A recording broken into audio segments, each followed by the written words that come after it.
What's good, YouTube? AJ Hova checking in once again. I'm coming at you guys today with just some more sound advice. This is another thing that you're going to be purging along your self-improvement journey. And I'm going to explain why and why it is that it's going to be hard for you to purge it from your daily activities. The subject matter we're going to talk about today is video games. Video games, right? The virtual world, the shit you do away from the stuff that you do in real life, right? So when you were younger, you got into video games because what?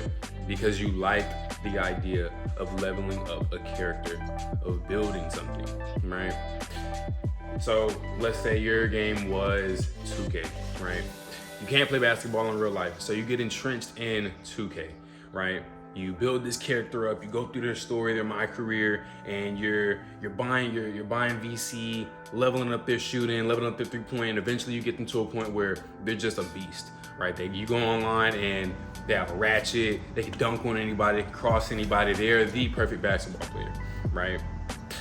You starting to get so good that when you're playing pickup games, you're starting to take point. No matter what position you play, forward, guard, center, you're taking point. You're leading the charge. You're coming down court. You're setting up how the offense is going to take care of business, right?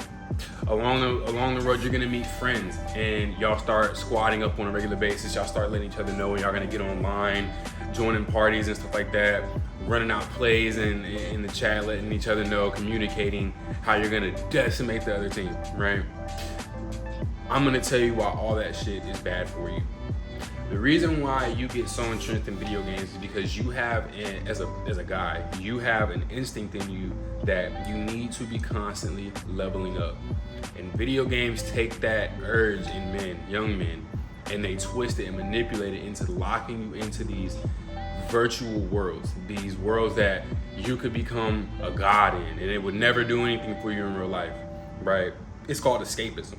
And the reason you get so entrenched in it, and the reason it's so bad is because the energy, that urge that itch you're scratching, where you're getting online and you're leveling up, where you're scratching it in the virtual world, you're not scratching it in the real world. And that's problematic. That doesn't do anything for you productive, right? As you get older, you start to see, oh man, like I spend all of my time, all my extra money on these video games, and I look up and I'm nowhere further along in the real world than I was when I first started this game. Back when it was just something you were doing for fun and not something you were using to actually escape and cope with your reality. When you're on your self-improvement journey, purging video games from your daily activities is going to be so imperative, because when you do that, you're gonna start to notice that when you level up in real life, you can actually feel proud of it, because this is stuff that is going to get you tangible results, right? Instead of you leveling up your 3-point, you're going to the gym, you're leveling up your bench press max, your squat max, your deadlift, your power clean, right?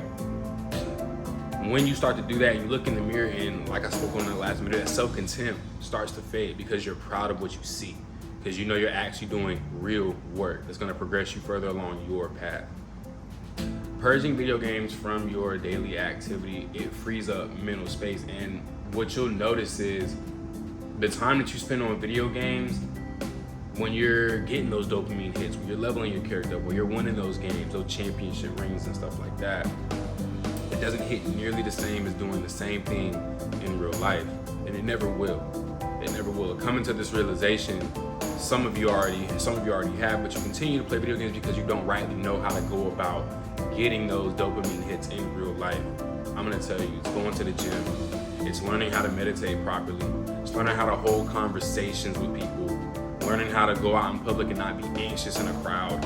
It's learning how to stand in front of a crowd and be able to command and speak and convey your points in a way that it reaches people and it really resonates with them. It stays with them and you stay with them.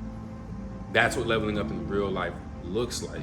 And that is what you should be putting your time, energy, and focus towards every day. Put the controller down, put the keyboard up, get off that crusty ass damn gaming chair that you spent $300-$400 on, turn the monitors off, and go out and talk to somebody. Go out to the gym and build a brotherhood. Go Go to the basketball court, play a pickup game. If you're not good enough to do any of that, do like me. Train in the morning, and when you're ready, go out there and get on the court in real life, because you're gonna find that those gains that you're getting in that game, they are nowhere near what you could be feeling in real life, creating real bonds. That's just some more free game from AJ Hova. Make sure you keep your chin up, your chest out, and always keep it pushing on the self-improvement journey. Make sure to leave a like, comment down below in the comment section what all changes you see in your life once you purge video games from your daily activities, man. Like I said, we're trying to build a community here, and we want everyone to know that they are not alone on this journey. Y'all be easy.